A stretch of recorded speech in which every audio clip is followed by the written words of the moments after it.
Welcome to this edition of Trading Bits and Bytes. I'm Susan Littlefield. A lot to talk about, especially this grain that you're taking out of the field. What are you going to do with it?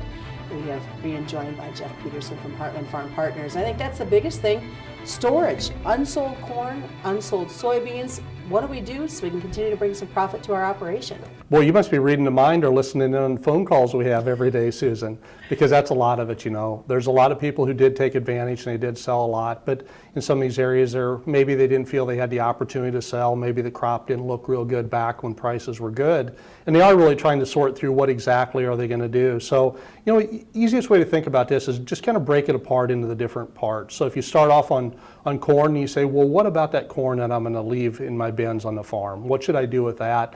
And I think the easiest thing with that is that can just go ahead and stay there. You don't need to worry about selling it or doing anything at this time. Not to say we might not have to do that soon if we don't get a positive report here in November, but you're okay with that. The stuff that's going into town is a little bit harder decision, but the best way I'd kind of sum it up is that basis levels are really pretty good right now. And as we look at what's the cost of storage and we think about if they actually will want to dry it down a little more, if you try to store it versus just putting it on contract, our recommendation here would still just be to do a basis contract on the corn that's going to town.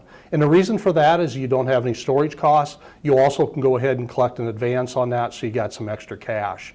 Over on the soybean side, same type of thing. Not a lot of people store bushels on the farm on beans. But if you are going to be doing that, you're okay to sit and wait a little bit here. I think we'll see basis improve. I think we'll see some futures improvement. Now, on those bushels that are going to town, I think it's an even easier decision on the bean side of the stuff that's going to town is that go ahead and do a basis contract on that also. If you take the advance, it makes it even work better. We'll see some better futures prices down the road, then you can go ahead and price that basis contract. I was going to ask you about that, especially with the soybeans, not knowing what happens globally as we continue the workings with China. Are we going to do some banking that we see something good come in 2020? Yeah, you know, and that's interesting. So we dig into that and we say, what's the demand look like? Well, our crush demand actually is holding up really well. We've got a lot of, you know, hogs on feed and the poultry side, and if everything that's going on with African swine fever over in China, there's some really good demand for the pork side, so that's keeping the crush good. And believe it or not, exports are actually moving along pretty well. It looks like from USDA's perspective, they only think we're going to be up about 1.5% compared to a year ago, but currently our shipments are up about 9.3%. However, our sales are down about 10%, but so far the numbers are okay on the bean side. Looking ahead, we're sitting in a combine, we're watching that our hard work go through and end up in the bin, but now we got the pressure of what we're going to do in 2020. We've got that seed guy calling saying, hey, I can give you a good discount. What do we do?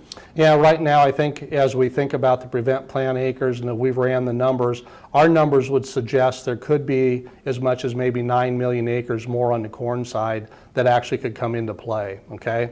And we think maybe over on the bean side there could be as much as maybe another 5 million acres of soybeans.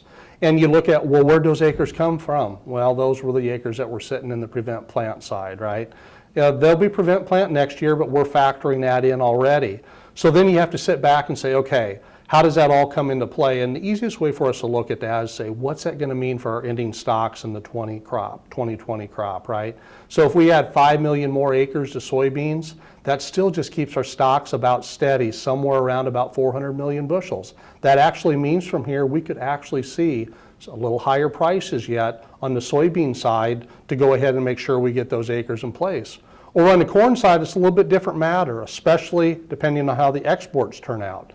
But if we put those numbers in, the extra 9 million acres, that would suggest some ending stocks numbers up over 3 billion bushels. Now let's hope we don't end up being that high, but if we do, you know, that's kind of where things are going to settle in at. So I'm going to throw this out at you then for that livestock producer that's watching all of this go on, knowing that they're going to have to make feed purchases going into next year.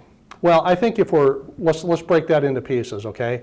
If I've got to do something, say like over the next quarter or the first quarter as we're looking at the first part of next year, you know, I think I'm looking on any little weakness in the market. I'm going ahead and getting some stuff bought here because I still think in the short term here, there's still an opportunity to go ahead and see some higher prices yet. But if I'm sitting out there thinking about, hey, I've got some calves or I've got some cows and I'm going to be ultimately raising some calves and down the road I might need something as I get into next summer, I think I'm a little patient yet. I wouldn't be looking to go ahead and get anything purchased there yet. All right, sounds good. Thanks so much. much. Jeff Peterson has been joining us today from Heartland Farm Partners.